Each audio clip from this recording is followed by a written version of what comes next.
Well, today's an exciting day. We're back in the saddle again, and we have an awesome guest, one of our very own, Trainer John. How's it going? Welcome to the show. I'm glad to be here. It's been a long time coming, actually. Yeah, absolutely. We've only been talking about this for, I feel like it's actually years. Yeah. Literal years, it's unfortunate that it's taken this long, but I'm excited the day's finally here. So welcome officially. Thank you. I feel like when I say welcome to the show now, I sound like a lot of fitness people will know who this is. The Goob on Yeah. on Instagram. Do you know who Goob is? Yeah. Doing the like exposure of photoshopping, and then he got into like exposing creeps and all that kind of stuff. But yeah, so I kind of feel like I can't say welcome to the show anymore. Oh, But yeah, because he said it all the time. yeah, because he says it like every video or whatever he Basically posts. copyright. Basically copyright. Now I feel like a complete fraud when I say it. What can I say? I'm ruined. Well, dude, we're excited to have you on. I mean, for many different reasons, but we appreciate your knowledge and expertise in the personal training front. You've been extremely successful with us as a trainer. You do an awesome job with your clients. We want to get to know the man behind the Flexify hat, you know? So I guess start off by telling us a little bit about you, where you're from, you know, where you're born and raised, things like that. Awesome. Yeah, so born and raised here in Idaho. Born in Nampa, Idaho. Raised a little bit outside of Nampa, in between Nampa and Notice, Idaho. Nice. Yeah, you drive past it. When I was young, you just fly right by it. It's super tiny. So Notice is a great place for horses anyways. Oh, it is. We had 5 horses Oh, nice. growing up. My great-grandfather, great-grandmother had them, and we were out there all the time, as much as we possibly could. Good. That explains the work ethic from shoveling all the crap and bucking hay bales. Yeah, my mom instilled that at super young age. So, I mean, just working. Single mom growing up. So 4 boys, single mom. And, 4 boys. 4. Single mom. Yeah. Damn. How close together are you in age? I got 2 older brothers within 2 years. So my oldest brother's 2 years older than I am. Oh, dang. And then my second oldest brother is actually only 11 months older than me. Dang. So some people call it Irish twins because we're not even a year apart. Yeah. So we were super competitive too. That's also my driving nature Yeah. as well. I mean, having 3 other brothers. Oh yeah, and then one younger one. That was about 9.5 years later. Oh, okay. So significantly younger, but so I was a baby for a bit. Yeah. And Yeah. You got to be the baby for 9 years, and then all of a sudden, no oh, more. I know. Oh, man. So what was that like growing up with 2 brothers that were so close in age with you? It was a lot of fun. I mean, we were pretty close. My 2 older brothers are actually closer than me because they were around together hanging out. Yeah. So they're a little bit closer. So I just kind of was that third wheel tag along. Yeah. You know, try to run and grab my bike to keep up with them because they're Yeah. always on the go. But then my oldest brother ended up growing up, and then he wanted to move out, live with my grandma for a few years. So it was just me and my second oldest brother from like middle school age, about 6th, 7th grade. Uh-huh. It was me and him up until after high school. So Oh, right on. that was kind of like the I'll rewind a little bit. I started athletics and sports at 6, flag football. Oh, nice. And then progressed forward with my brother because we were just so close in age. We're competitive. Yeah. And by the time we hit middle school, high school, it turned into just even more competitive nature. And then we got closer as we got older. Was he a year ahead of you in school? Yeah, he was a year ahead of me in school. People didn't think that because we were the same height and we looked super similar. So we were just like, yeah, we're twins. So as long as we weren't in school, people thought we were twins. Yeah. So. That's funny. So what got you into sports, and what sports were you like gravitated towards when you were a kid?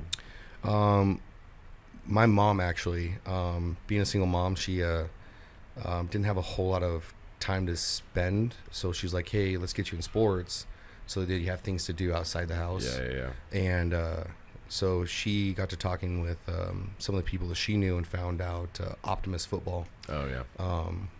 And so I started there. Did not like it. Flag football was amazing. Did my first year of tackle, and I wanted to quit so bad, and I just hated it. I was like, no, I'm not doing this. I want to quit. But she's like, no, you told me you wanted to play. You're going to commit this entire year. If you don't want to play next year, don't play. Yeah. And I ended up playing 15 years of football. Oh, jeez. So, drove me to stay in sports. So, and then, I don't know, just kind of, seeing my mom being super proud of watching us play sports kind of just kept me going back to playing, because she would show up to every game that she possibly could. And then because we played on 2 different teams back then, Optimus football they did by age, and they also did by weight class. Oh, okay. So at first they did by age, so we were separated. And then they realized there were some bigger kids at a younger age, so getting injuries and things like that. So they ended up switching over to where your weight kind of sat with age group.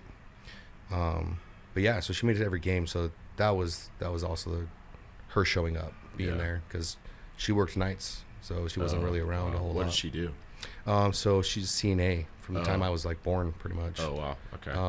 And then she went back to school, and she still works in the medical field at St. Al's. So my entire life she's been in the medical field.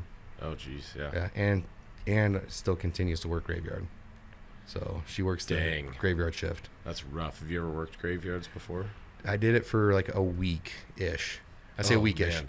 Yeah. I did it for a week-ish when I was 18 years old. I got a job working for the Riverside Hotel over here in Garden City. Yeah. Yeah. And so they had to redo some of the plumbing underneath the hotel, and it was old cast iron piping. Oh, and so you had to cut that out and up to code for PVC pipe. Yeah. Nothing like getting some good iron poisoning. Jeez. Oh, and you're cutting those things, rust and everything in your face. Oh. Yeah, it was miserable. Yeah. Man. So, played football through high school. Any other sports? I ran track starting in 5th grade is when track kind of started for me. And back then, as far as I can remember, you could start running in elementary school at 5th grade. Yeah. There's the softball toss, 600-meter run, and then the 100-meter run. But dude, good times. Oh, blast! Yeah. Get out there and run through the field, set up the cones with the markers. Not even on a track. It's great. Yeah. Just going out there running. I got one video. I thought I was super fast. I was 5th grade. We had a run at Nampa High. Oh, nice. Track, so it was super cool. And all my mom got was a video of my head tilted back, my arms just pumping as fast as I can. Just going. I had longer hair back then too, so I was just tilted back. Couldn't even see where I was going. That's hilarious. Just running. Thought that's how you ran, but. So did you keep running track through high school, playing football through high school, or? Yeah, I played all the way through middle school into high school, and ran track from 6th grade on, 5th grade on up into high school, and then ended up hitting my sophomore year of high school, and my 3rd game in to the football season, the 3rd quarter, about 2 to 3 minutes into the game, I ended up completely tearing my entire knee out. Oh no. Yeah. Dang. So how long did that lay? You're done for the season? Yeah, I was done. I tore my ACL, MCL, LCL, and meniscus, and then I had 2 avulsion fractures. One on my femur and fibia. Oh, dude. Yeah, it just folded me completely sideways over the top of my leg. Oh, yeah. Brutal. So, surgery? Yeah, I ended up having surgery a little while after, and they used a hamstring graft at the time. On your patellar tendon or on your ACL? For my ACL. Okay. Yeah, I don't know how new the surgeries were at the time, but they were, use a cadaver. Yeah. It might stretch out. Your body might not take it. So. Better chances were to use one of your own ligaments to recover better. And I used a hamstring graft, and I was on crutches for, it was about almost 9 months. Dude. Because they did a meniscus repair, so they didn't scrape it to scoop it flat. And that same year I came back, and I ran track that same year. Dang. And I'm gonna brag a little bit. I ended up actually beating my brother out for Did you? varsity districts in the 400-meter dash. So nice, sucker. oh yeah, 400ths of a second. So I mean, a win is a win. He thought he had it in the bag. With with you with the bum knee. Oh man. So what was that like coming back from an injury that early on? Mentally it was one of the toughest things I had to go through, because sports were pretty much everything for me. Yeah. Looking at possible scholarships and for track and football. Yeah. Not that it's a super big feat, but by the end of my sophomore year, they hand out stats, and I was still able to run more rushing yards than in those 2.5 games than our entire running back team for JV. So dang. We were on the fly offense, so it was nice. It was pretty easy, and I'm not saying I was the fastest person in the world, but I was pretty decent back in high school. So coming back from that, it was rough mentally. It took a lot. Going through like the physical therapy portion before I was able to even like start running and walking and things like that. Yeah. I lost right around 5 to 7 inches around my leg because just muscle atrophy. Yeah. And yeah, that's rough. So trying to come back. There was no newbie back then. No. Buddy. Oh my gosh. If we had that back then, I probably would have came back so much better. Oh yeah. A lot faster. But yeah, I think the mental portion was a lot harder than the physical portion. Yeah. Because at that point, you're thinking high school, hamstring graft, you have one less hamstring that you can utilize, and your sports career's done. Like now it's all academic from here. Yeah. So dang it, actually have to study. Yeah, I know. I mean, I was flying by. I had decent grades. But So did you end up playing football your junior and senior year or no? I tried playing, coming back and playing the following year, my junior year. And then just, had a couple opportunities to go to some camps and things like that, to play, hopefully play college ball. I did play decent my junior year coming back. I made it JV and varsity, so I played both. So I played 2 quarters JV and then 2 quarters for varsity, so you play 4 quarters in a week. So I had the opportunity to play on both teams, and it just wasn't the same. Getting hit wasn't the same. Yeah. I was like worried about it, even with the brace on. Yeah. So I decided to long-term investment. I want to be able to run, play with my kids in the future. So I ended up stepping away from sports. And eventually just kind of focused on myself in the gym and getting better. Yeah. So when did you start lifting? Actually, I started lifting back in middle school. Okay. 7th grade. They just put a brand new wrestling. They added on a wrestling room and a weight room in the junior high. So 7th grade, I just got in there and started lifting weights. And 7th grader, ego, big weight, big movement. So I started lifting back then, just in the weight room, and then bench, squat, deadlift, power clean. Yeah, pretty much. So originally, when you started lifting, getting into it, this is kind of always interests me because I have a hard time answering this question myself. But do you remember like one particular person teaching you how, or was it trial by error? How did you learn how to lift weights? Man, as far as I can remember, I mean, like back then, not back like then, now. Now, back then in 7th grade, they had like a safety videos. God, I bet those were outstanding. Yeah, don't put your hands on the squat rack. Bar drop. Yeah, so don't pinch your fingers. Don't pinch your fingers. They had those videos, but honestly, I think it was more just us in the weight room, trial by error. Yeah. Just kind of putting the weights on and seeing where you went. It always fascinates me. And reason I bring that up, and you can relate to this coaching people, it's like, even when we get a new trainer in that we've hired, or when you get a new client, or just see a random person in the gym. We got new faces around here all the time, and it's like, I wonder where everybody learned how to do what they're doing. You know what I mean? Yeah. And when you're first starting with a client, you're like, okay, well, let's do a movement assessment. You know, whether you're, you know, doing something that's more similar to like a functional movement screening, which is, you know, a popular, I guess, evaluation method, or like one of the other methods that is out there in like a, you know, a NASM or an NSCA type of guide, or whether you know, you're just taking them through like all the foundational movements that you're going to be wanting them to do.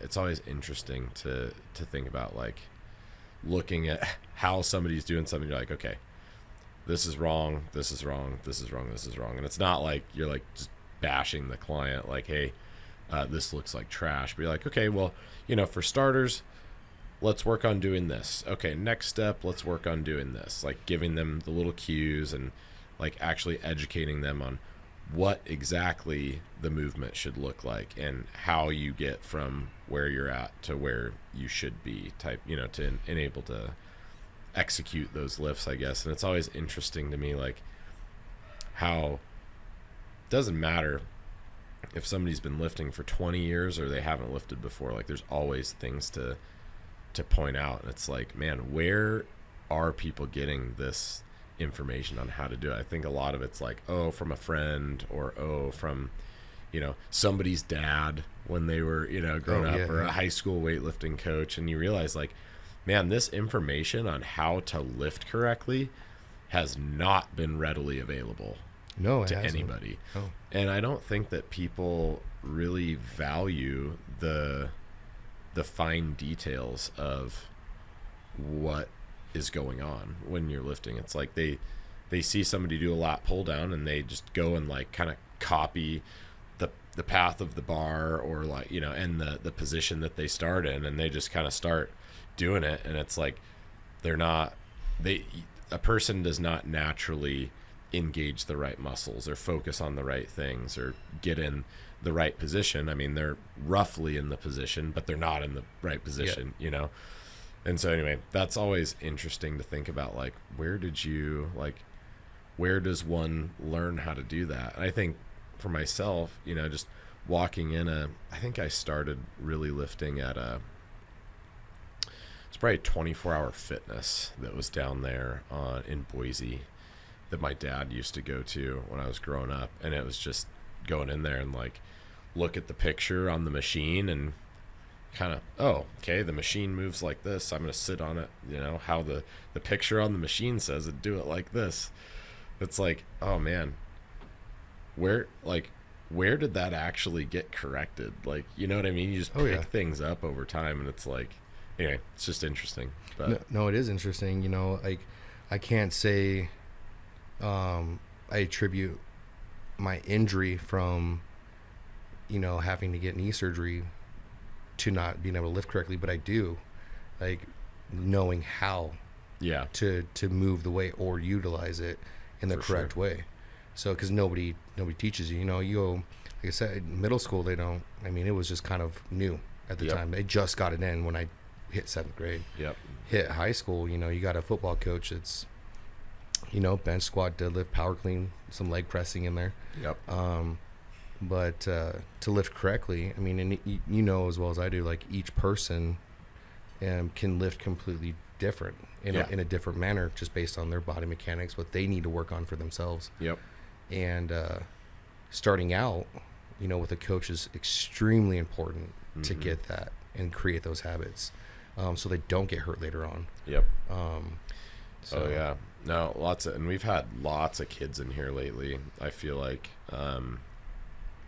you know, whether it be, a lot of it's like parents that are clients of ours, they're like, they realize, like, oh man, like, starting with a trainer like you that is like re-educated them, they're like, oh man, there's a lot more to this than I thought. Hey, will you teach my kid what to do? Because he's going to be going in with his football team, and I don't want him to get hurt, and I want him to actually get something out of it. And so, you know, I think we get a lot of business in that way, just with parents being concerned about their kids. Like, hey, not only do they not want their kid to get hurt, but they want them to actually get a lot out of it and spending their time working really hard in the gym. And that's great. I want to pass that on to, everybody out there, especially in our community close by. Like, if you've got kids that are in that, I mean, even as young as like 8, 9, 10 years old, if they have the attention span, like, and they're into sports, like getting them into lifting early is key. And it's not going to stunt their growth or do anything crazy like that. The forces, placed on the bones and joints and things like that are far less than like football or something like that. Yeah, the impact and everything. Yeah. And it's like, man, the amount of injuries that could be prevented that I had to, I got a MCL when I was probably about the same age as you were when you hurt your knee, and it wasn't nearly as severe. It's just like a probably grade 2 or 3 tear, but still, stuff like that, like if you knew what you were doing, how to protect yourself better or what to strengthen in order to prevent injuries. Like,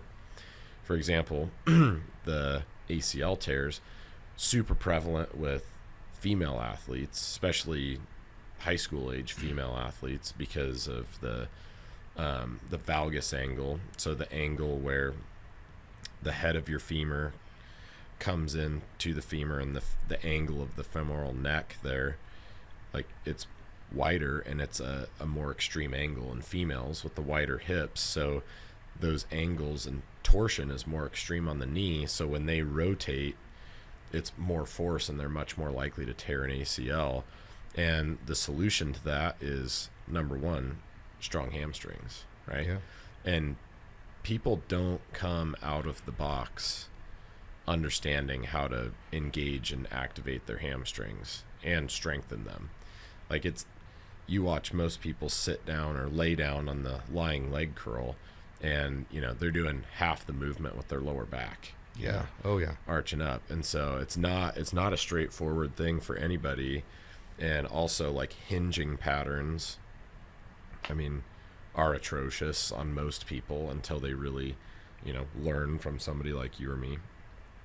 And, that could prevent a lot of issues down the road, just especially with young females. Softball, soccer, like, oh yeah, all those sports, like, their ACL tears like crazy because they just are not strong. They don't have that tension. They don't have the muscle and the strength that's going to protect the joints. Anyway, long tangent, but so when you got into high school, were you lifting with like football team and things like that? Yeah, lifted with the football team. Mainly lifted by myself, a group of guys, oddball out, so to speak. Like, kind of like geeky, nerdy kid, glasses, braces, weird nerd kid. So, and being a single mom, I didn't have the coolest, newest thing. So, and that taught me a huge value later on in life to value certain things a lot more. But so it's just me and like a few other people, maybe 1 or 2 guys that in gym class, fitness, But I try and lift with the football team. You have your teammates that you lift with or talk to. But freshmen, you get the last of everything, So while varsity was there, or the older guys were there, juniors and seniors, took precedent over the weight room. So also, you're looking up to these guys, because they're where you're wanting to go and wanting to play. So you're watching them lift, you're watching them do things, and so you're trying to get in with them and lift heavy stuff and lift big stuff, because that's what they're doing. Yeah. So would you say that you were, because most people would look at you now and say, man, that guy looks great. Like, I look at you and say, man, you got a lot of muscle now. Like, would you say that stuff came naturally to you? Like, when you were first lifting, like, did you see progress fast? Did you take to it immediately? At first, when I started lifting at the high school level, yeah, for sure. I hit a growth spurt going from junior high to high school, and then gained some weight. So I got a little bit bigger, and then just lifting weights continuously. You know, I was a huge advocate on, and still to this day, for any athlete that goes out there and plays sports. Like, you know, you need to be in there, you know, first one there, last one to leave, be in the gym. So yeah, for sure. I was there a lot lifting. And, you know, back then, muscle milk, you know, just downing it like crazy. I'm not saying that helped, but, you know, you're drinking. Hey, dude, the muscle milk was the jam back in the day. Dude, I remember creatine, because how old are you? I'm 31. Okay, so you're slightly younger than I am, but still, that same, like, you know, 10-year span when we were like probably starting like, you know, 12 to whatever and beyond. But dude, there were so few supplement companies. Yeah, so few. Like, I can only think of like a few. Like EAS was around. Like, they don't even really exist anymore that I know of. No. And they were one of the big ones. And then you had Muscle Milk. And dude, the protein powders back then tasted like nasty, absolute just sand with cocoa powder mixed in. It was disgusting. And shaker bottles weren't really a thing. No, like, people just put powder in water bottles, and which is fine, but not with those powders. No. Nowadays things would mix. You're eating that protein. Yeah, dude, you're chewing on it. And like, I remember mixing, because I talked my parents into getting me whey protein back at that point, and dude, it was like, you just clumps, dude, and you're mixing it in a glass with a spoon, and it's just clumps, dude, and you're just chewing on it. Oh yeah. And then I remember talking my dad into buying me creatine when I was probably like 13, 14 years old, and everybody's like, oh, creatine, like, you shouldn't take it until it's older and all this stuff. And now, oh my gosh, you look at the benefits of creatine, like, the cognitive benefits are huge. I just read a study about them doing like a super dose of creatine after a night of like a huge lack of sleep. I think it was like being awake for 21 hours straight or something like that. And I can't remember if it was a 20-gram dose. I think it was a 20-gram dose of creatine, like, basically eliminated all of the symptoms of lack of sleep. Dang. Like, almost immediately. It's wild, like, how positive creatine is and how not dangerous it is too. Oh yeah. By the way. And back in the day, everybody's like, ooh, creatine, like, it's like you might as well be injecting. Oh like, yeah. You know what I mean? Oh, yeah. You're like, it's just so funny how luckily things have changed for the better, and like, you know, there's a lot more information out on that stuff. But dude, NO Explode, when that came around, I do know that one. Yes. Oh yeah, we were probably in high school? Yes. About high school age when that was coming on, and that was like, dude, that was the stuff. I think they put other stuff in there. Oh, I wouldn't doubt it. Besides what was just in there. That's my suspicion. But dude, I remember taking NO Explode and being like ready to explode. Oh yeah, in the pre-workouts back then too. Nine day difference. Night and day. Night and day. So where did you go when high school was over? High school was over. You know, well, I was looking at going into physical therapy as a physical therapist. After my knee surgery and going through physical therapy, I'm like, you know what? I'd like to help people. Yeah. And during that same time of high school running track, I met this gentleman lived next door. Well, his mom lived next door to my grandmother, and he was a trainer. And I was like, oh, cool. He was in good shape, looked good, you know. So I was like, well, maybe I want to do something like that, you know.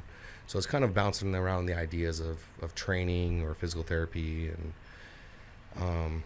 kind of just went off and bounced around a little bit, training some people after high school, and then, you know, jobs, construction. Yep. Like I said, I mentioned before, I worked at the Riverside Hotel for a while as a maintenance guy. I worked an office job in a, you know, small cubicle with a desk, working on computers. Did that job for oh my goodness, it was like 8-9 months, and I just couldn't stand sitting in a cubicle anymore. Oh yeah, I don't blame you. Yeah. And then you know, kind of just hit rock bottom, lost everything, didn't have focus on what I really wanted to do. Mm-hmm. And my brother called me up. My oldest brother called me up, and he's like, you know what, you should go back to school. And I was like, all right. I was like, but I don't have the money to go back to school. He's like, oh, there's grants and stuff like that. And I was like, okay. So I was looking going back to school, going into college, and he's like, no. I was like, no, trade school. I was like, okay, what trade schools are there? You know, and we're talking what 12, 13 years ago. Yeah. You know what trade schools are there? There's a lot more now than there was back then. I'm not saying there wasn't a lot, but he's like, why don't you come to school with me? And a lot of people don't know this about me. I ended up actually enrolling in cosmetology school. Oh yeah, I know that. Yeah. Enrolled in cosmetology school, and it won me over. He won me over. So we're on the phone. And we're talking, and he's like, hey. I was like, dude, that's not for me. I'm not a girl. I don't want to do cosmetology. I don't want to cut hair and do nails. Yeah. He's like, yeah, that's the whole point. There's like nothing but beautiful girls here. That's why you come. Dude, that's awesome. So he convinced me. I was like, all right, I'll sign up tomorrow. So it was a ploy to find women. Oh yeah, that was the initial investment. Yeah. And training a little bit at the time too was like, well, maybe I'll cross mix. You know, if I do hair, you're gonna get a discount if you train with me, type of thing. Right. And went that route, and actually, I met my wife there in school. Oh, did you? I did, yeah. We started the same day in the same class. Oh, wow. Yeah. So it worked. It was all worth it. It did work. At first, it didn't work because, she was seeing somebody at the time, and I was seeing somebody at the time. And, man, it was like 7-8 months later. Mine was earlier. My relationship ended, and I was just going to school. But stayed friends, went to school, all that stuff. And, one day she comes up and starts talking to my brother and me, and I was like, oh, hey, how's so-and-so? And she's like, oh yeah, we're not together anymore. And I was like, ooh, it's my chance. You're like, yes. The rest is history. It's been almost 12 years. Oh, nice. Almost 12 years. Me and my wife been together, and 2 kids. Yeah, dude, that's awesome. That was out of high school, and went that route, but then decided not to go that route and cut hair. Did you finish cosmetology school? I got 1,600 hours in, and it was a 2,000-hour course. I was only 400 hours away. Oh, dude, you're 3/4 the way through. I was, and by the time I decided to go back, because you could take a break from school and go back to it. By the time I decided to go back, it was like 2 years and a few months after, and I was like, dang it, I can't make it. But found out they only required Idaho at the time, later, only 1,600 hours. Oh. So I was like 2,000 hours in the state of Idaho. Oregon was like 1,600 hours you had to accomplish. Well, Idaho had adopted that rule for cosmetology. I was like, dang. Well, I missed the cutoff because it's a 2-year cutoff. Oh. So I missed it by a few months. So, no, I didn't go that route. But you never ended up doing hair? No. I mean, and were you good at it? I am actually really good at it. Yeah. Yeah. Well, your beard always looks sharp. So. I got to, it takes me some time in the morning to get it all there, but yeah. Women's hair, no, don't put me in front of a... dude, yeah, you couldn't pay me enough to do that. I don't want that responsibility. No, men's hair, I got good with clippers and fading and those things like that. But my kids, I'll cut my kids' hair. Oh, nice. Apart from that, don't cut hair no more. Yeah, me too. Zzz. Yeah, that's what I did this last time. Yep. I was like, man, you know what? It's coming to springtime. We're just going to buzz this hair. So. Oh, dude, my kids last year, they got a note home from one of my kids' classrooms. It's like, oh, we found head lice at school. I'm like, God, like, great. Dang. Like, all right, go outside. Dad's getting the clippers out. They're like, what? I'm like, you guys are going bald. Yep. They're like, oh, no. And I'm like, here we go, dude. And I buzzed them short. It was great. Preventative measures. Oh, yeah. Yeah. So yeah, they were bald little Aryan Nation Nazis for a little while. My kids are so freaking white, it's not even funny. Like, oldest is blonde, you know, like super blonde. Shaved his head, and he looked literally like, I mean, I shaved it really short, but like he literally looked bald. It was hilarious. That was my oldest when I cut his hair for the first time. He didn't have hair. Like, I mean, he has like a major widow's peak. You know, his hairline is back further than most. So when I did cut it, he did literally look bald. Like, I was like, and I did an 8, right? Just, you know, 1 inch, and he still looked bald. So I was like, dang, okay, we're not buzzing his hair anymore like that. Yeah. But, so we can't, because I mean, now obviously he's older, he's got more hair, but you know, he was like 3 when I cut it. Yeah. That short, and he looked bald, like an little old man, bald hair. So what led you to the realm of fitness? So what deterred me in going back and just doing fitness was thinking more on physical therapist. Majority of physical therapy is post-surgical, statistically. So not a lot of people go in preventatively to prevent injury. And so I was like, what can I do to help people not have an injury like me? Right. And I was like, well, the best route I can do is become a coach and train people to lift correctly and to be able to function and move more efficiently. Yeah. And then I talked about it for a little bit, and then going back into that. And at this point in my life, I was working construction, and I did that. I was doing that for like almost 3 years. Okay. At this time, so. And my wife, actually, she's the one who pushed me full force. I had a job opportunity, and she's like, no, you just got to take it. Like, whenever they told me I could be off work is when I was off work. So there was days where I was 8 hours, 12, 15, 17. It just depended. Yeah. And so she's like, you're miserable, you're tired. I was gone before my kids were up, home after they were asleep. Yep. And, I got Saturday, Sunday, maybe with my kids. Yep. So she's like, you know what, if this is going to be a better lifestyle for you, because I was miserable. I was still trying to hit the gym too occasionally. Yeah. And dude, it's hard working construction and hitting the gym. I mean, you working your butt off outside in the heat sometimes or in the cold. Like, it's not everybody can be a finished carpenter and work in the climate controlled. You know what I mean? Oh yeah. And so it's tough on your body, and getting to the gym when you've already been doing physical labor all day is, I mean, don't get me wrong. I know some dudes that do it. I've trained people to compete that do it, and they can do awesome, but it's not easy. No, it's a huge balancing act, and then you throw in, wife, kids. Oh yeah. Home life. Yeah. And that changes the game. You're busy, super busy all the time, and trying to fit those things in was super difficult. So no, for sure. I had the opportunity to start training a little bit more part-time in a gym, and then a spot opened up as a fitness manager for one of the gyms, and it was a full-time job, and at the time I did take a pay cut a little bit, but the hours were set.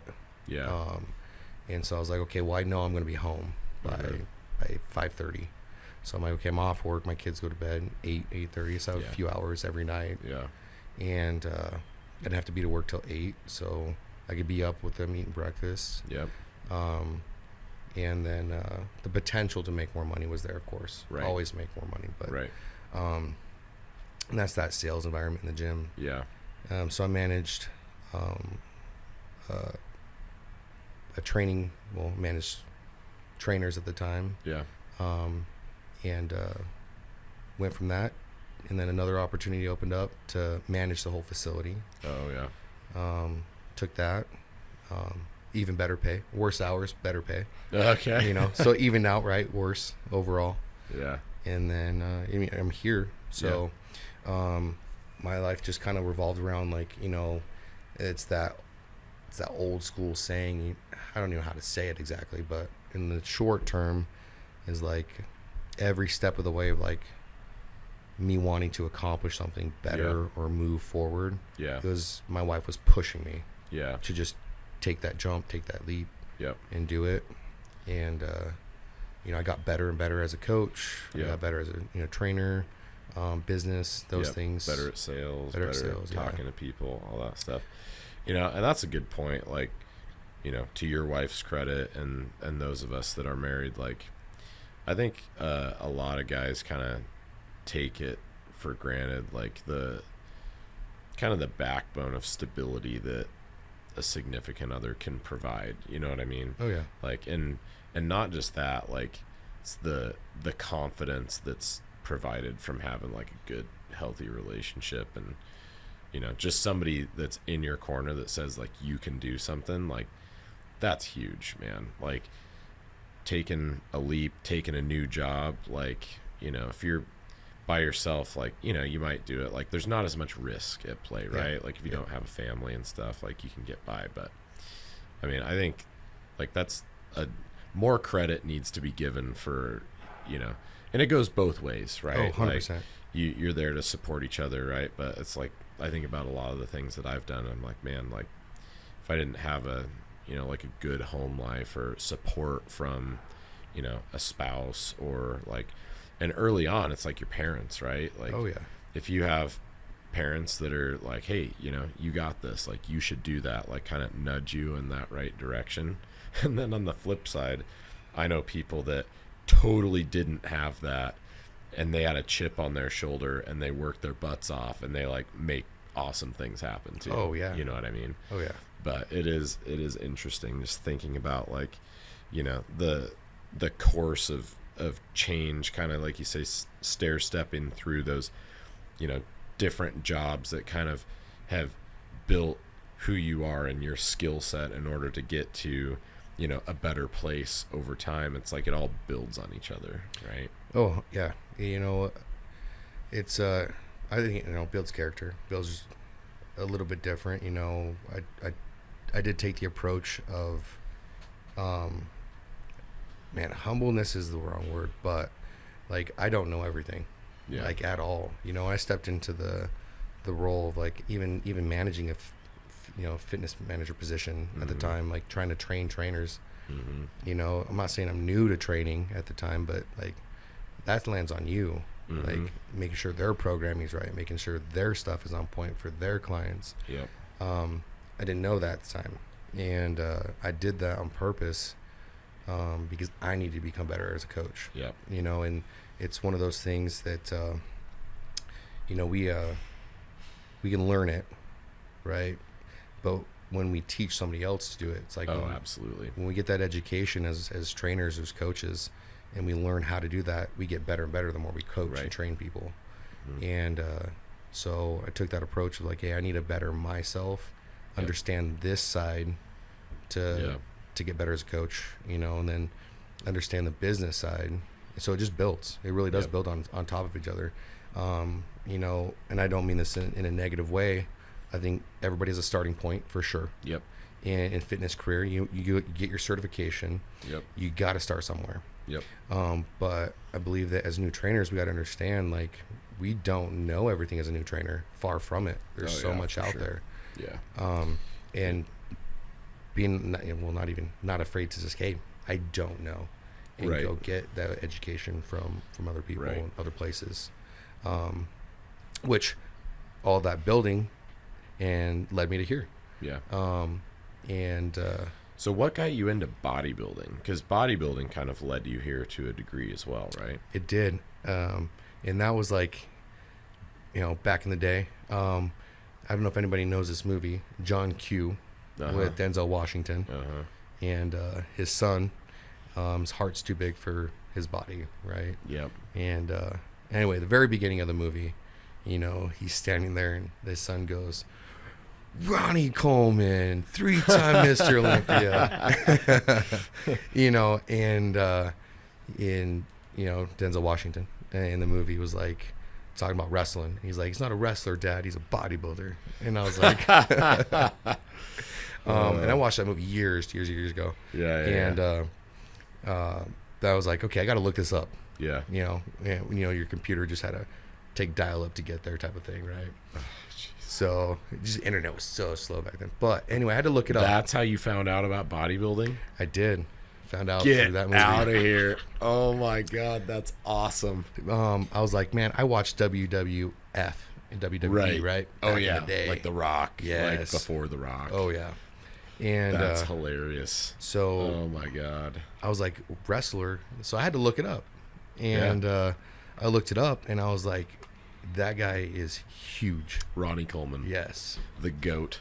Right. Huge. And then, everybody knows, you've seen those movies, Arnold back in the day. Yeah, those yeah, movies.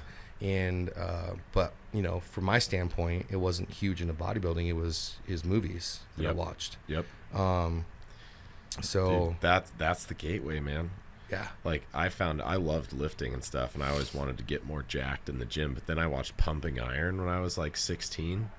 My buddy, still one of my best friends, we were hanging out at his place, and his dad comes up, and he's like, and his dad was not a weightlifter, like not even close. Like he was a pot smoking ski bum. This guy's dad, awesome dude, but he comes up and gives us Pumping Iron, the DVD. This is probably like 2005 or 6, maybe before that, maybe 2004. Anyway, gives us the Pumping Iron DVD. He's like, you guys have been hitting the gym a bunch. You should watch this. And we watched Pumping Iron, and dude, game over. Game over. It was like an addiction at that point. Which is funny that you say John Q, a movie, because it's crazy how much movies influence our culture and life. Yeah. That's wild. Yeah. No, I looked it up. I didn't watch Pumping Iron until later years. Yeah. And got introduced to it in my later years as I got older. It's probably like early 20s before I actually seen that movie. Yeah. Oh, dude. We need to have a Pumping Iron, like, watch party here. Oh, yeah. Just pop it up on there and watch on it. the projector. Oh, yeah. That'd be sick. Just get in there. Just start lifting some weights. Oh, yeah. Yeah, we could easily do that. That'd be fun. But, so you watch John Q. You do a... Dude, it was probably like Ask Jeeves search back then. AOL search back then. Yeah. Looked it up, and...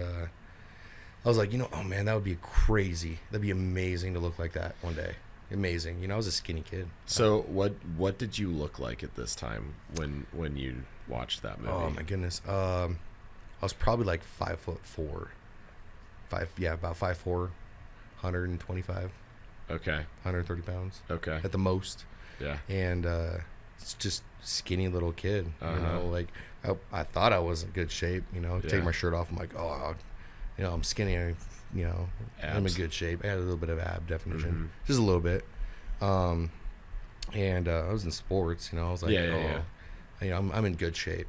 Right. And I see this guy, and I'm like, that's a different species right there. Yes. Oh my goodness. Like to have that amount of muscle on a body. And, you've seen pictures of big guys and things like that, but to actually sit down and then actually look and do like a little bit more research and look into bodybuilding, and then it just fascinated me, right? And I kind of kept that in the back of my mind, just left it there, and then sports took over, right? And then when I was in the gym, full force, and back in it, lifting weights, I got to talk with my wife. I met some bodybuilders and lifters at the gym, some guys that were in decent shape, and I was like, man, it would be amazing if I just dedicated to doing a bodybuilding show just one time, just to see if I can do it, and have that dedication, that drive again. Sports were out of the question for me, and the final driving nail in the coffin factor for me was in 2019. I was playing co-ed softball, and I went outfield. The infamous co-ed softball. The co-ed softball, honestly, is great. We should probably start one of those teams here one of these years. Oh, dude. And just go out there. Oh, dude. I don't know if us big guys can swing a bat as well as we used to, but no, dude. I'd be more down for doing a co-ed like rec league hockey get together. You know what? I would not mind playing hockey. Can't skate. Dude, it'd be so much fun. But I think it would be fun. So you guys would love it. I'd be down. Yeah.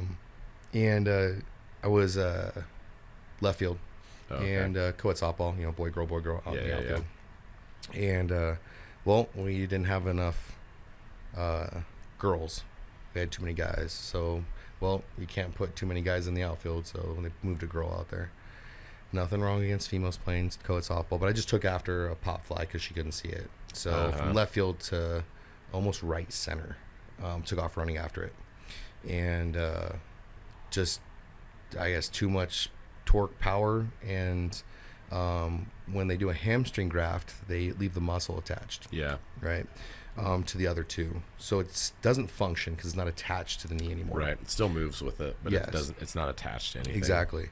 And so what happened was it was like a rubber band. Just went to contract it and just shortened with nothing to pull on. Exactly. And man, it was one of those films where you just see like somebody running and just face, like just straight down. There was no stopping. There's no step. Just run, boom, right down to the ground. And couldn't move at all. My wife knows I've had surgeries and things like that. And so she comes running out in the field because like I consider myself a high pain tolerance, and I'll get up and move if I can. Right. And I wasn't moving. There was no way I was moving my leg. You're just done. I was done. And so, one of those pop-up wagons, the contractible wagons. Oh, yeah. Well, that's all they had. So they threw me in one of those, my leg up in the air. Oh, yes. Wheeled me off to the car. Hauled you off to the ER. Yep. Well, so now, currently, I have a 17-centimeter drop in my hamstring from the back of my knee. So there's 17 centimeters. So I actually shot it up higher than where it was before. Dang. So that nail in the coffin for me was I literally cannot do these things anymore. Yeah. No running sports. No. And if I'm running, like, cool, maybe a slight jog, maybe a little bit. Yeah. Not trying to generate a lot of power. No. And back then, again, that's where I've always questioned a little bit as to how new the practice was with the hamstring graft. I never really did the full research on it. Right. But nowadays it's cadaver patella tendon. Yep. For ACLs. Yep. So I'm like, man, if I would have known now what I knew, back then. Yep. I would have totally went with a different route. Yeah. But the nail in the coffin for me was, okay, I can't play sports like I used to anymore. And my wife is very concerned with my ability to function in life. Yeah. So she's like, well, if you want to run with your kids, you can't do this. So she lets me. I'll say this. She doesn't let me. She enjoys me playing sports, but she doesn't want me to get hurt again. Right. And so, and when I play, just like you play hockey, you play. She's looking after you. Yes, exactly. And she knows you're, and that's the thing about people that are competitive athletes, and it's not just dudes. Like my wife's like this too. Like your wife's probably like this too. Like this, just certain people. It's like you're just ultra competitive in everything. It doesn't matter what it is. Oh yeah. It's like you could be brushing your teeth, and you're like, I'm gonna brush my teeth so much better than you're brushing your teeth. Oh yeah. You know what I mean? I'm gonna drink this faster than you. Exactly. I could drive this car better than you. I'm gonna eat more than you. 100%. That's I'm very competitive. It work, life, sports. I'm very competitive. Yeah. So she knows that. So she's like, yeah, you should just not do the sport thing because you're gonna hurt yourself again. Exactly. So I started looking more into bodybuilding, like actual bodybuilding and what it takes and those things. And I was like, well, it's not super high strain. It's not going to sit there and there's always risk of injury with every sport that you do. But I was like, okay, I can actually build lean muscle tissue. Right. Doing this correctly, I can overcome some of those things that I could or couldn't do. Right. Like range of motion for hamstrings is a huge one when you have a hamstring graft. So, I told her one day we're sitting, at our apartment, newborn baby, and this is 2020. COVID hits, and I was like, man, sitting at home. Everybody's like, what do I do? Yeah. So, threw a home gym together. I had equipment and things like that already that was accumulating. But we're sitting in the dining room one day, and I was like, you know what? I should do a bodybuilding show. She's like, you should. I think you'd be good at it. Yeah. And I was like, okay, sweet, cool. And I kid you not, 2 years go by. Yeah. And this is November, December 2021. And I was like, you know what? I keep telling myself I should do a bodybuilding show. And at this point, you know, I've had a couple coaches. And I was like, man, it's just not working out for me. It's not working. Doesn't fit me. And I was like, man, I'll just coach myself. I'll do it. Oh, yeah. And then I ended up getting my current coach, Garrett, got his contact info. And what some people don't know is my wife actually pushed me into doing the show and helped get the appointment consultation set. Oh, geez. And she came with me to make sure I went to the consultation. So, and I knew I wanted to do it, not that she was holding my hand through the whole process, but she also had some questions as well. And that was in November of 2021. And I started my prep for 2022 in February of 2022. Wow. It doesn't seem like that long ago, but that is a while ago now. Yeah. Oh my, it's 25. Three years ago. Been with the same coach for 3 years. Had some great successes. My first show, obviously, not as... Yeah. So where were your stats at roughly when you started training with Garrett? Like, how much did you weigh? So I was 237 pounds, and I was sitting probably closer to like mid 25, 30% body fat. Okay. I mean, I'm gonna guess right around there. You know, not as accurate in body scans, but right around that realm of I was not in the best shape, and I could hide it really well with my clothes just because a little bit broader shoulders. But you know, taking the shirt off and realizing I'm not even close to what I thought I was at all was a huge like slap. Take a picture of yourself and send it to somebody else. Yeah. Well, it's another thing too when you're like watching yourself work out in the gym and stuff compared to like getting up in the morning fresh out of bed, taking a progress photo, and you're like, I need the pump here to make this look better, and the lighting a little bit, you know. Yeah, exactly. It's a humbling experience sending somebody pictures. Oh yeah, you know, people will keep asking me over the years, and I'm sure you get this question a lot too, is well, you're a coach, like, well, why do you have a coach? And I was like, well, the best way I can explain it is, well, why does a pro football player have a coach? Why does a NBA player have a coach? Exactly. Like, best way to explain it is we all need a coach to be successful. And to be an elite level performer, like, you've got to have people that are helping to keep your head screwed on straight, especially something as psychologically demanding as bodybuilding. Like, you got to have that person. You know, we talked about, like, you know, your spouse kind of keeping you, you know, moving towards goals or whatever the case may be, right? Like spouses and family members. But like when you're talking at a competitive level for a specific sport, like you got to have somebody who's an expert who knows all the rules and knows what to expect. And when your head's down working like a pro athlete, like you need that second pair of eyes to give you guidance that sees things from a different perspective, from an outsider's perspective, right? 100% agree with that. 100%. You know, it's and we can't see everything, like you said. It's the outside perspective. It's also the visual perspective. You know, I think all of us in general, everybody has the biggest body dysmorphia. Whether especially bodybuilders, especially dude bodybuilders. Oh my goodness. Oh man, my right leg's just, you know, slightly smaller. I need to work on this. Right. You know, going from, you know, extreme cut to, you know, off season back to extreme cut. It does. Seeing yourself in a very lean way, and you're like, okay, you need to lose that little bit. Kind of freak out a little bit, but you know, it's it does help. It helps tremendously. So even coaches have coaches. Yep, like, absolutely. And I think it's a huge thing that I think people miss out on is like, well, Yep. and we always learn. That's the Yep. best thing about the fitness industry is there's always something to learn and to know. Yep. It's ever changing, ever growing. Yep. And even if it's not new, right? Like somebody with a different perspective, like you can always try different things too. It's not going to hurt you.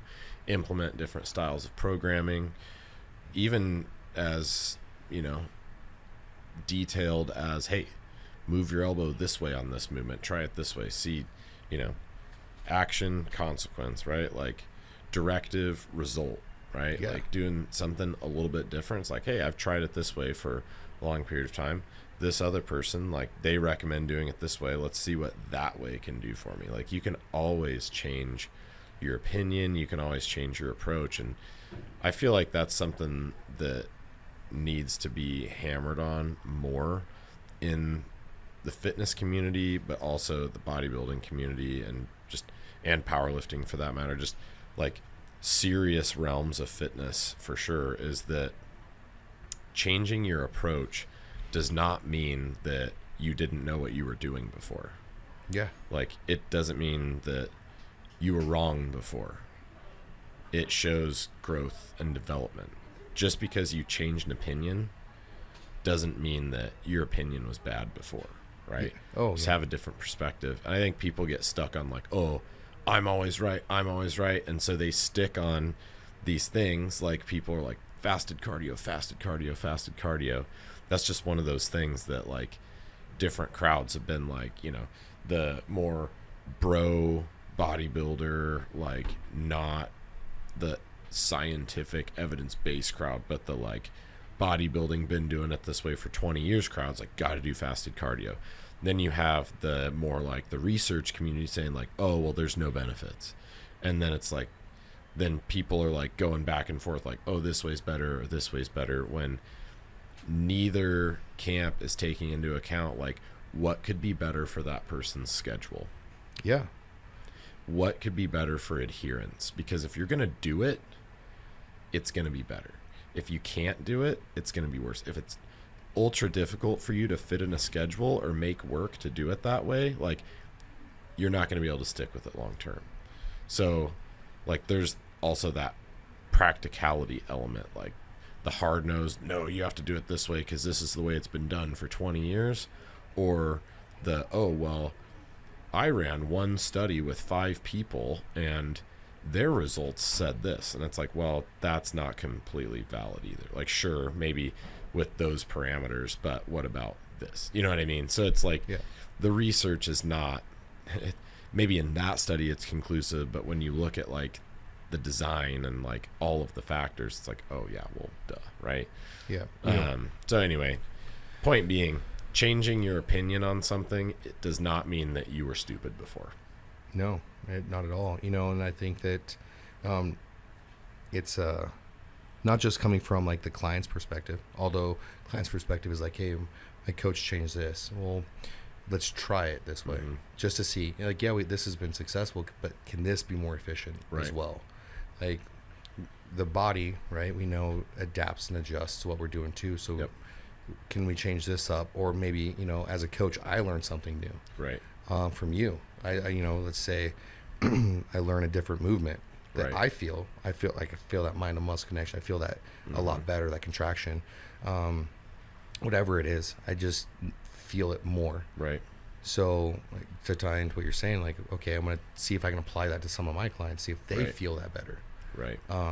And I think some people get held up on that, and not only just our clients, but as trainers being, oh man, we'll butcher the word, susceptible to taking that knowledge and being like, you know what, like, okay, like I'm going to see, or not just see, but I think it's like that ability to be receptive, or the ability to, I guess, not be so both narrow or closed-minded, or just like stubborn with like, oh, well, something's been done this way and it should be continued to be done this way. Like, you always have to test new ideas. The cool thing about in here is you can be your own case study. You can be your own guinea pig, whether that be with new movements, whether that be with dietary adjustments, whether that be with supplements, whether that be with, PEDs, whether that be, I mean, anything and everything. You can implement things that you learn on yourself to try it out. Or even like, there's a lot of stuff going around right now with like peptides. That's a huge, I get asked about that. Like, I'm sure you do too. Like, everybody's always like, especially the dudes, the young dudes in the gym they want that, like, oh bro, you're huge, what should I take? Like, what pre-workout are you on? Or like, hey, I'm gonna get on whatever XYZ. And you're just like, dude, well, hold on a second, let's take a step back. And this was when I worked at a supplement store. This was like rampant. Like, people would just come in and be like, yeah, like, where do you guys sell the real stuff? And it's like, they sell the real stuff at Albertsons, actually. Like, you should go down to Albertsons.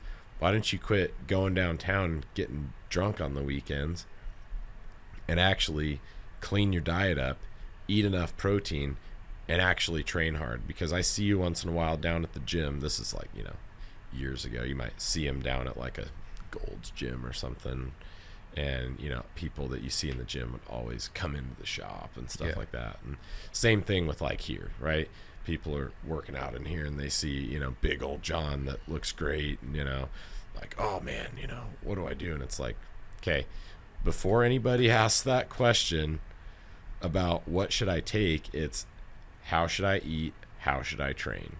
Because if you don't eat right and if you don't train right, there is not anything under the sun that's going to get you the body that you want. No, nutrition, workouts. Yeah. It's the most important.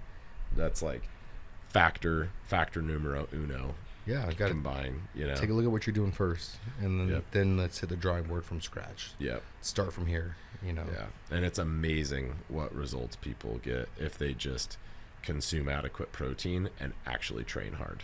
Yeah. Oh my goodness. I've had numerous clients that come in here and I'm like, hey, just let's track our food for the next week. Yep. And that way I can collect as much data as I can. Yep. Get you, my suggested meal plan for you. Smart. And collect that data, and I'm looking at it and I'm like, oh my goodness. Yeah. Saturday you only ate 500 calories. Well, I wasn't hungry. Well, Sunday you only ate 600 calories. And then Monday you ate 3,000 calories, and then Tuesday you only ate 1,100 calories. Like, right. What's going on? Yeah, that's an average of like not a lot, dude. Yeah. Yeah.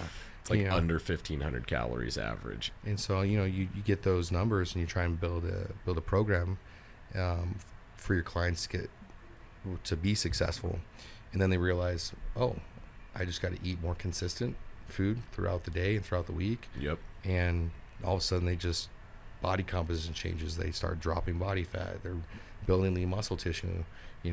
They see it, and then all of a sudden it's like, okay,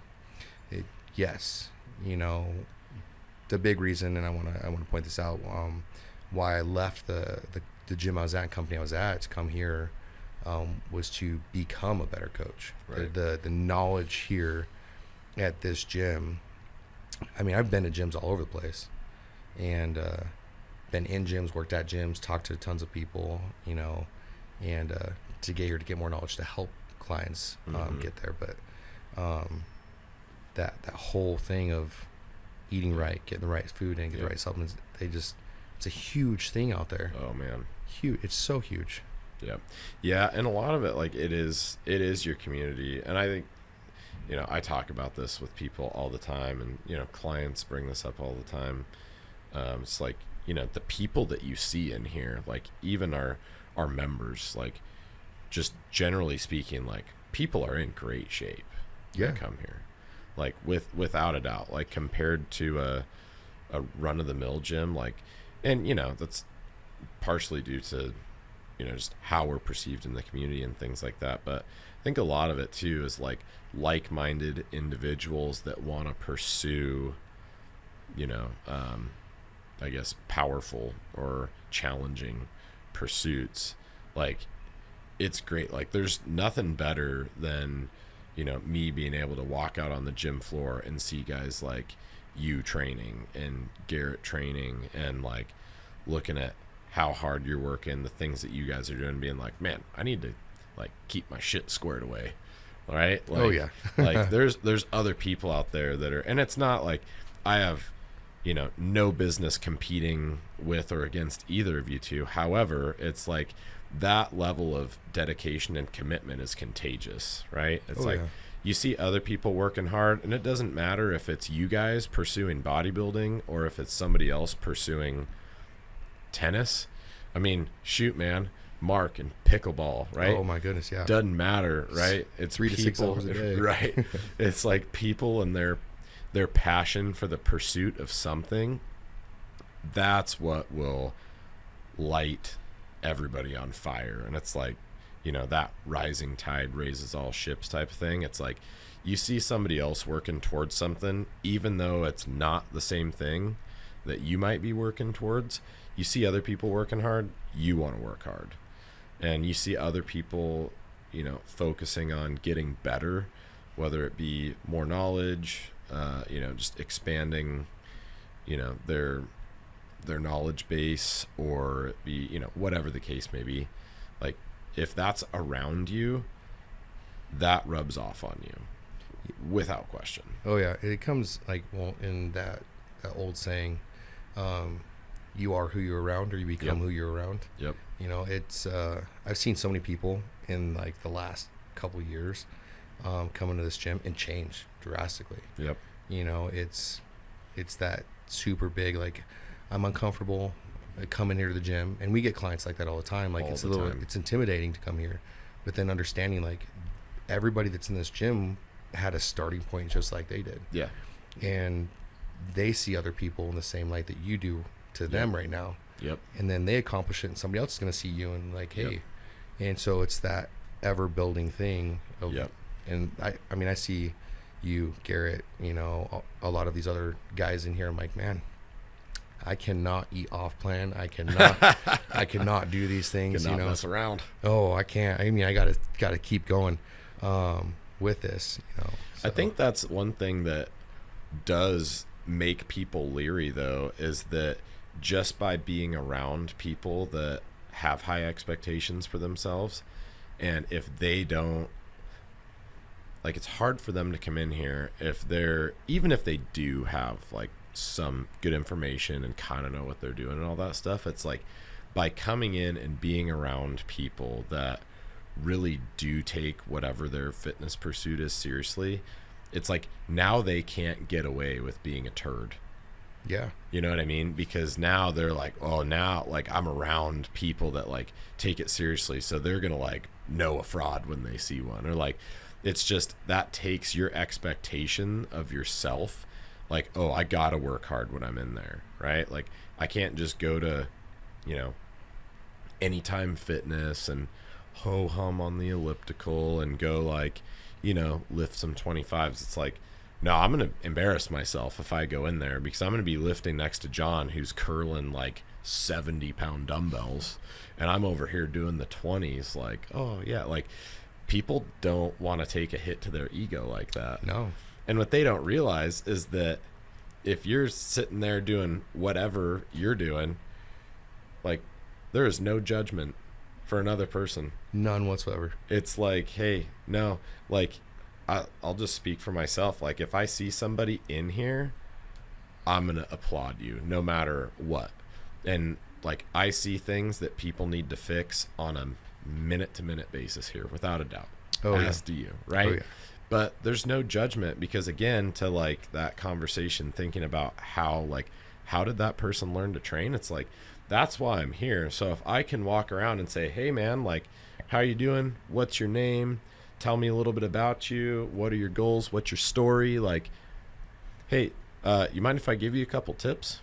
Oh yeah. You know what I mean? And it's like, they're like, oh yeah. And then the comment that I get from people so frequently is like, man, I came in here and I was like super intimidated. Like, all these people are so serious and they're so nice. Everybody here's so nice. And I'm like, yeah, like, everybody's super cool, because the real serious people that have that confidence to to work around others that have confidence. Like, they don't have an ego, and they're not trying to put you down. They want you to win too.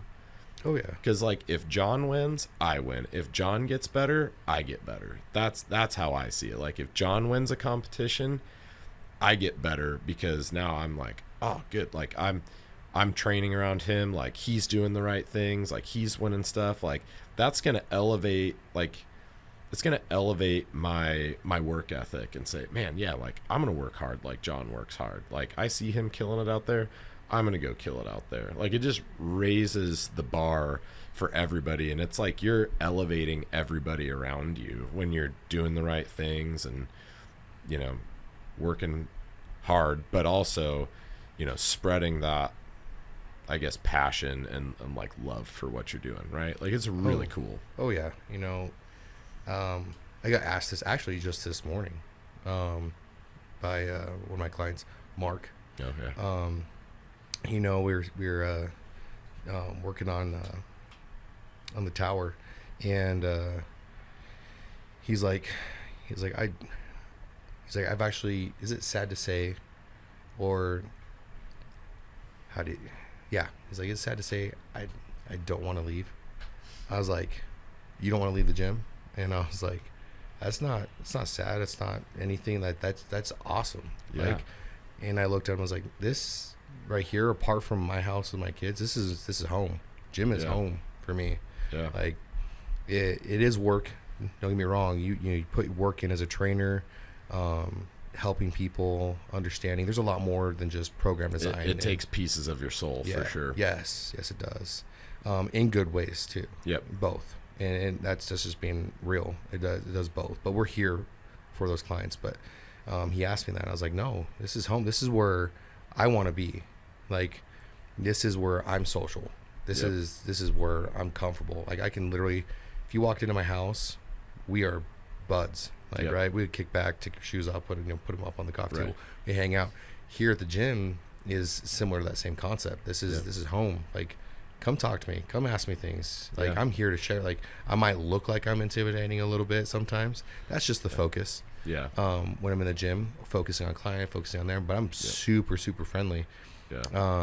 But that he asked me that today, and I was like, no, this is my home. This is some people's home. This is where they get over. Well, and how cool is that you can be such a big part of taking, not just him, but all clients you try to do this with, obviously, but is building that love for one of the healthiest habits they can possibly have, and instilling the confidence in them, and getting them to be able to see the results, to where it's something and somewhere they really want to be and spend time. Like, how cool is that? Like, that was you. Like, that was your influence, and the impact that's going to have on each client's life over time. Like, you're adding years onto their life.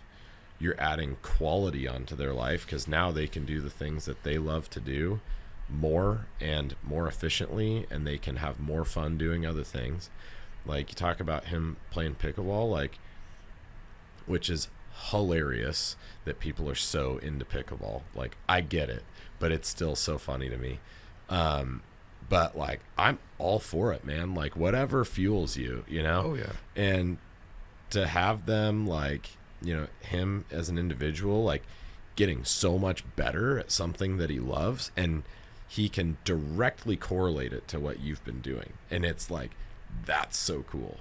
Yeah, everybody asks, in the gym, like, what's, I get asked quite a few questions a lot, but one of those things is like, it's a win. It's a win for me. Not because they get paid. Right. Like, that's a bonus on top of this thing. Like, I knew coming in as a trainer, we have, super highs, super lows as coaches. And I knew that. I know that expectation. Been doing it for a long time. The win at the end of the day is what you're saying, is like, those clients at the end of the day that get those results are super happy. We've had the opportunity to work with Mark together, and so credit to you too. I mean, I've been trying to beg him to get these progress photos sent to me. It's been 5 weeks. 5 weeks, Mark being, 400 pounds, Yep. Weight loss, getting into the gym finally, Yep. and didn't do it. This is gym here, first time coming to the gym. Yep. And so for him to come in, get those progress pictures today. So he sent those to me yesterday after he left the gym. And that's the win. The win is the look on his face when he came in here.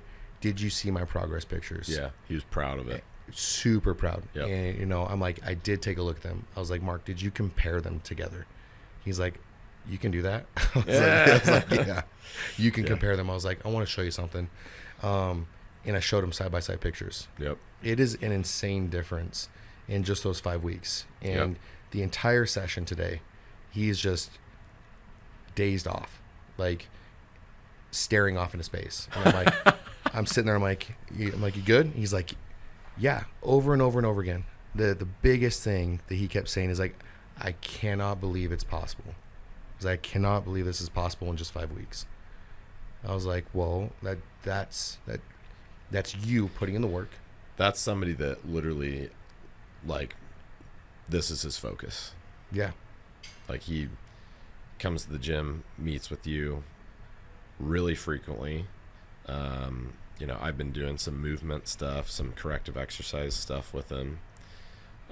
He's very diligent about that. He's very diligent about everything that you've been having him do. Like, I mean, he's been eating right to plan. Like, even at his age, she's an older gentleman, like, it's still possible if you do things right and you follow the plan. Like, there's a reason why, like, you have a lot of clients. I've worked with a lot of people over the years. Like, it works.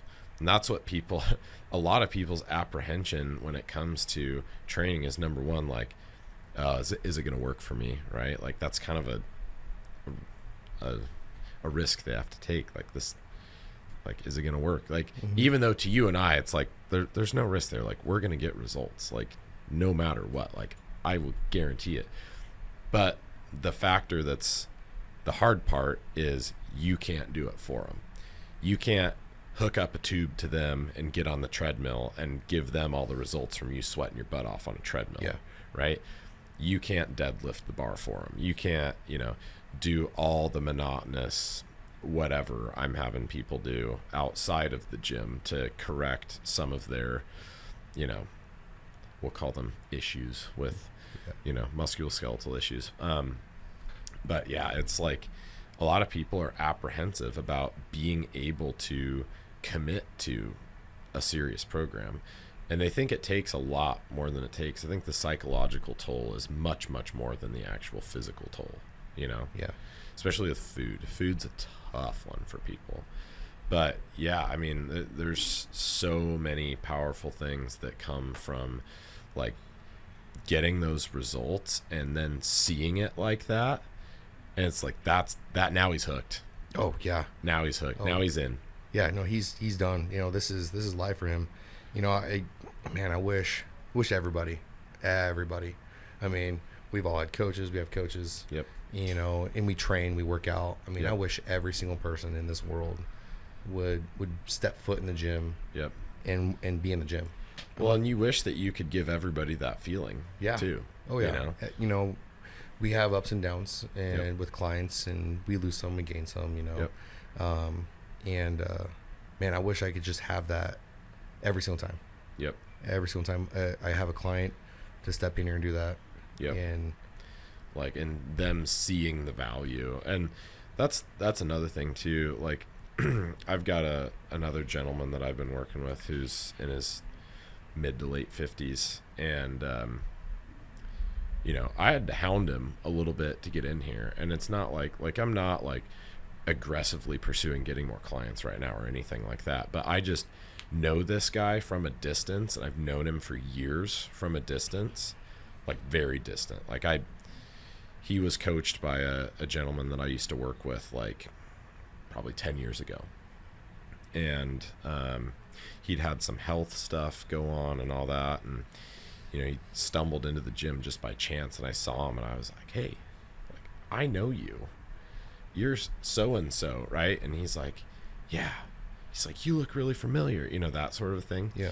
So I got his contact info, and I was just texting him. He was telling me a bit about his story and what he's working towards and things like that. And finally, I'm like, hey man, like, I don't want to be like, I'm totally not the pushy guy, but like, you need to understand what you're missing out on by not doing this with me and letting me help you do this stuff.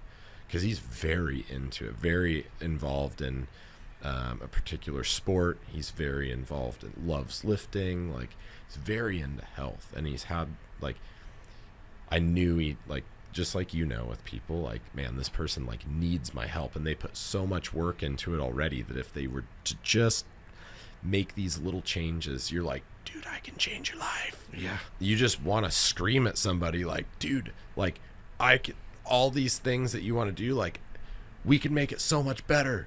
Oh, yeah. Like, Pandora's box better. Like, open it. You will find. And it's funny because so now I've been training him, gosh, for probably 4 weeks is all. And I've probably met with him 3 or 4 times in person. And today I was training him this morning, and he's like, you changed my life. Like, in 4 weeks, like, I feel like a completely different person. I'm sharp. I have zero brain fog. I feel like I felt 20 years ago. It's like, I'm more agile. You've gotten rid of all my inflammation.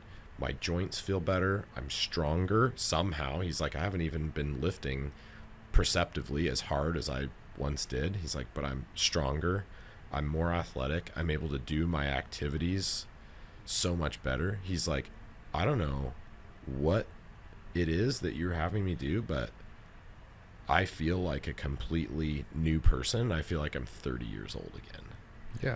And it's like that right there. I was like, dude, that right there is why I do what I do. It's not money. It's not notoriety. It's none of that stuff. It's, I do this so that I can hopefully have that impact on one person as often as possible, right? Yeah. And like, that's great, because here's the other thing.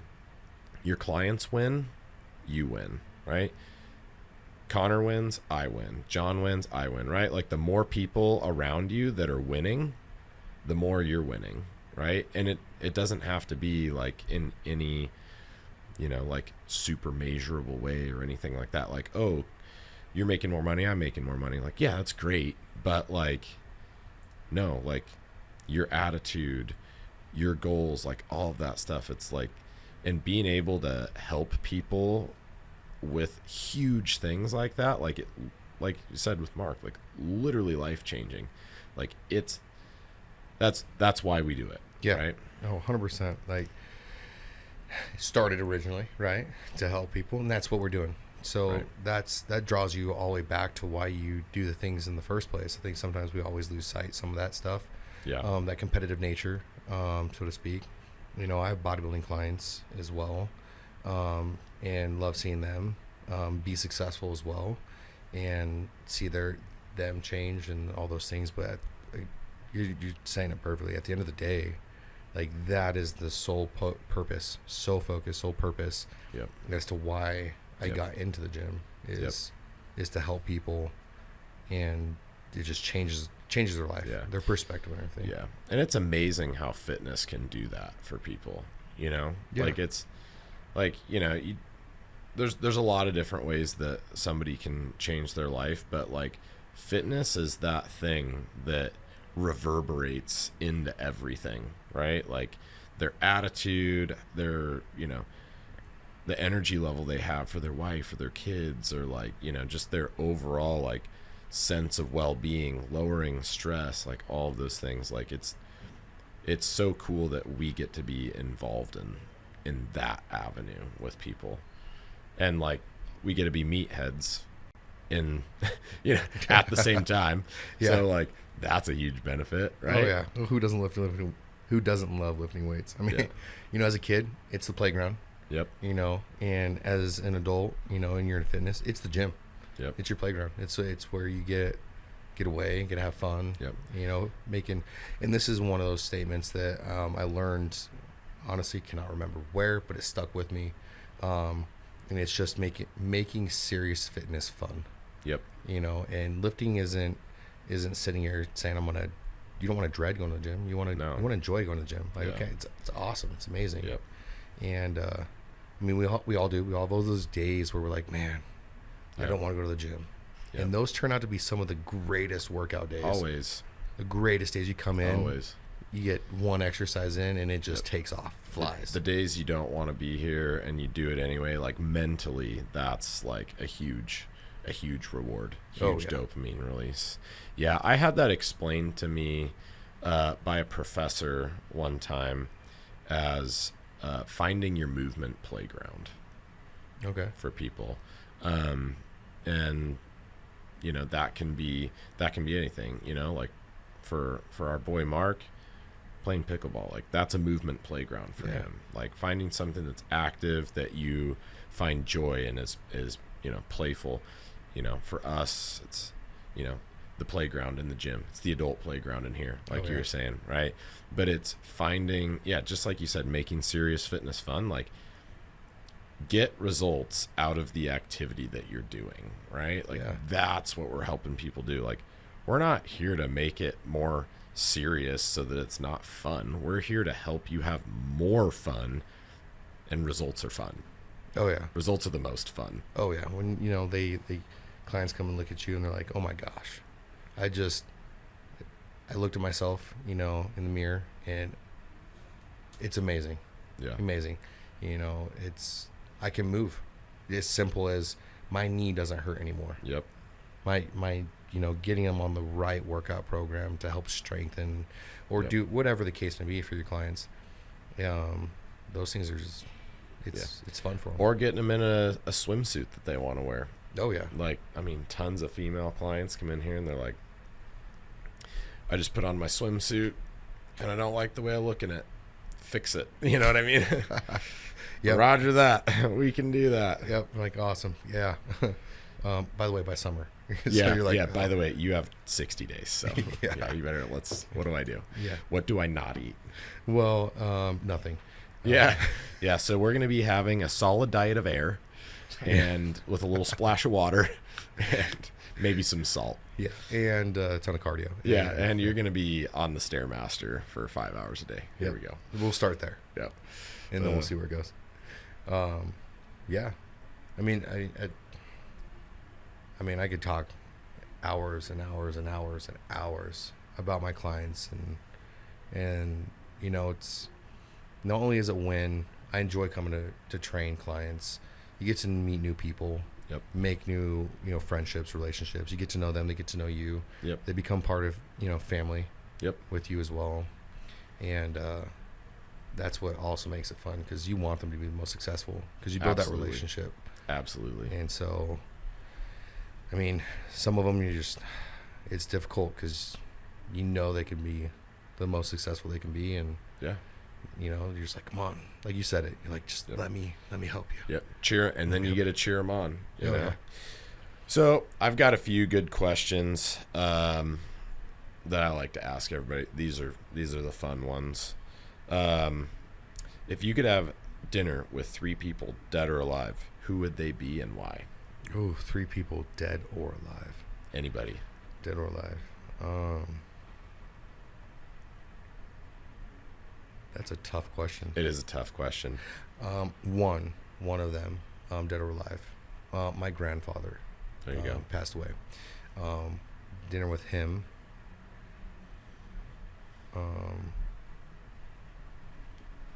Man, 2 others. That's a difficult one. Dude, I know. Give me one more. One more. Let's see.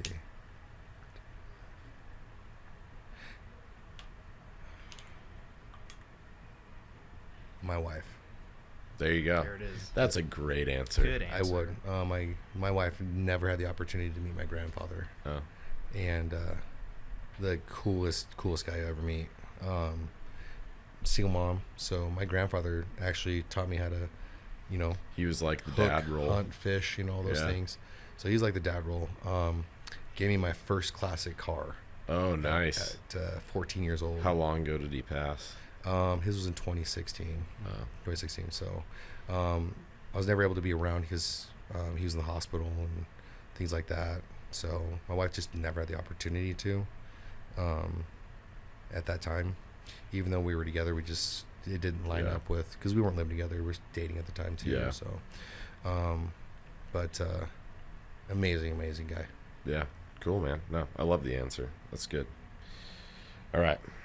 Top 3 books. Top 3 books. Top 3 books. Some people I've had on are like ultra readers. Ooh, And some people are like, man, it's been a while since I've cracked a book open. So, well, it's been a long time since I cracked a book open, but I can come up with 2 books. One of them is kind of like one of those redundant ones that people talk about, but I think it's a really great book. Is The 5 Love Languages. oh, yeah. I know it's a small read, but I read that. No, I think that's great, honestly. That's a really good read. and then It's insightful.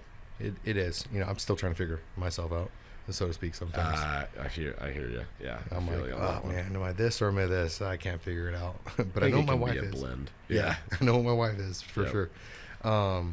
And then another book that is kind of insightful, works in life, business, anything else. I think that some people should read. Most people, if you want to have the opportunity, is Boundaries. Okay. Establishing boundaries, and it's not necessarily like a negative thing for boundaries, but boundaries in the sense of like friendships, relationships, workships, staff, employee type things. It's a book that one of my former managers that I worked for got me on to establish like what's priority, what's not priority, what do I need to take of. It helped me become more efficient as a person overall. Interesting. So Yeah, I like that. I was able to do that. So I had 2 books, and then man, I couldn't tell you the last one. We're good. 2's good. I like that. I'll have to look at that. Boundaries. Okay. Top 2 movies. Top 2 movies. This one's an easy one for me. Okay, good. So I have to go with it's a series, but I got to go with the old school. Rocky #1. Oh yeah, yeah. That's the best one, Rocky. for sure. Rocky. I also like Rocky 4 a lot. That's the one I was gonna say is my second movie. Yeah, dude. I love it. Rocky was the first movie that dude. me and my wife watched together. Oh, really? I'm a huge Rocky. dude. I got them on VHS tape still. Dang. My grandfather bought them originally, like when they first came out. Dude, those are collector's items Yeah, now. I got the whole case. It comes with 2. Have One of them comes your with 2. kids watched them yet? Yes. Okay. Yes. Okay, good. All the Rocky ones. Oh yeah. My oldest is getting more into some of that Nice. sports movie stuff. My youngest still, he's 5, so he's Yeah, not yeah. super into it. But yeah, Rocky. All the Rocky series. Yeah. So Dude, love it. Those are great movies. Okay. Top gym song or band currently? Like, what do you like to listen to in the gym? as Disturbed. Dude, Disturbed. classic. I listen to Disturbed when I'm in the gym. And interesting fact about myself, I have listened to the exact same playlist for the last 5 years. Wow. In the 5 gym? In the gym. It is on my phone. I have the same album, same songs that I've listened to for the last 5 years. Every time I work out. Dang. Yeah. Dude, that's some Pavlov's Law right there, man. Yeah. My personal thing for me is, educating myself, but understanding that when you are extremely lean to get on stage, right? Bodybuilding is not the healthiest sport in the world to do. It's one of the hardest sports in the world to do, in my opinion. because the dedication is 24/7. It's not. Yep. I'm not saying NBA, NFL players aren't doing hard work, but go party on the weekends, come back, play basketball. Yeah. No, I would agree with that. But it's the understanding of like our bodies cannot sustain. So I can't sustain looking that way 24/7. So it's like, okay, hey, I know I'm going to gain a little bit of body fat. I know I'm going to look a little bit different. I'm going to look bigger, leaner. I'm going to look a little bit smaller, bigger, or I might look bigger. But I just tell myself that every single day. Honestly, I tell myself that every day. Like, it's okay. This is a phase that we're going through to progress to the next level. Yeah. Yeah, I would say my advice to people that are struggling with that is step one, get off of Instagram. Comparison is what's the quote? It's comparison is the death of joy or something like that. It's close to that. So don't compare yourself to other people. Compare you to where you have been. And also, you have to have objectivity to what you are comparing yourself to. I think a lot of us get in our heads and be like, oh, well, I used to be this, or I used to be that, or I used to be so much better, or I used to be this or that, or, essentially like, man, I look small in the mirror today, or man, I look fat in the mirror today. I used to look like this. And your thoughts and opinions of yourself in the past are not objective. They're not factual. They're usually not accurate or clear. And that kind of comes back to what we were talking about earlier, is like why coaches have coaches. Like, it doesn't matter who you are. That's the case. Like, you're always going to have a skewed view of what was compared to what is now that you're objectively looking at. So you may think that you were whatever, bigger or leaner at one point, and now you're like, gosh, it's been, a whole year, like I don't look any different. It's like, well, that's why we do measurements, and if all you got circumference measurements, those are good enough. Yep. Waist, hip, arm, leg, navel, all that stuff, circumference measurements. With a soft tape, easy to do. Don't just look at the scale. That's another one that's huge. You can't compare weight to weight, but it is helpful. So you still need to take a weight, because with other information that can also help. And then take pictures, because pictures don't lie.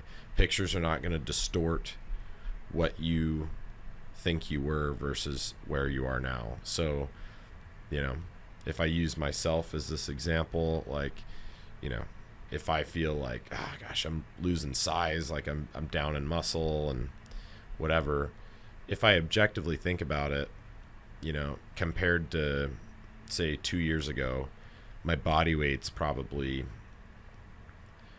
anywhere from 5 to 15 pounds more. And I can still see more detail in certain muscle groups.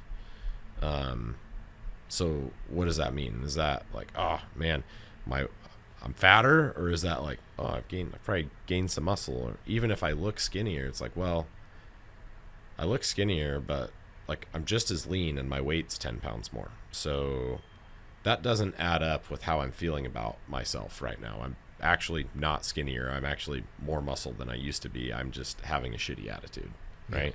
So don't compare yourself, and be objective with where you were and where you are now. So you need some good data in order to tell you that. And a coach helps. Yes. Like John, that has good eyes, that can tell you what you were compared to what you are now, and it's good to have the photos and the measurements, because then you're not just taking somebody's word for it.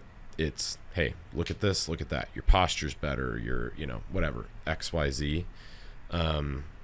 So I think objectivity is a huge, factor in being able to get rid of that sort of psychosis, because it really is like that boils back down to mental health. And, it's not that I'm saying at all that you shouldn't be hard on yourself. Like, that's okay. Like, being hard on yourself and giving yourself some tough love is a great way to, get that motivation. But that's not gonna be like, you can't only have that. You can't do that all the time. You have to celebrate some wins. So tracking your lifts is another thing that you can do. Like, hey, like last year I was deadlifting 200 pounds. Now I'm deadlifting 250 pounds. Like, be objective. Don't just compare yourself to other people and be like, oh, well, I'm small or whatever. And, you don't know what people are doing also. Like, I mean, and it's really, quite frankly, irrelevant. Don't be one of those people that's like, oh, well, that person's just taking steroids, or, oh, that person's on hormone replacement or whatever. So like, don't try and take the moral I'm better than you stand because you're natural. So I know a lot of natural bodybuilders, natural pro bodybuilders that are like, oh, well, yeah, but I'm natural. Like, oh, I'm better than somebody because I've done it and I've been, not taken any sort of hormone or anything like that. It's like, okay, don't be a dick. Don't, put other people down just to feel better about yourself.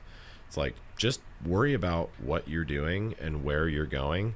And I feel like that in some cases, that body dysmorphia is like justifying excuses, right? So the fact of the matter is, if you've done the right things, either educated yourself or had help, and you're taking a step forward to get better every day, like a lot of people say, the 1% better every day, or, Hunter Labrada, win the day. Like, there's so many different sayings. As long as you're doing that, like, there's nothing to be down on yourself about. Like, just get better,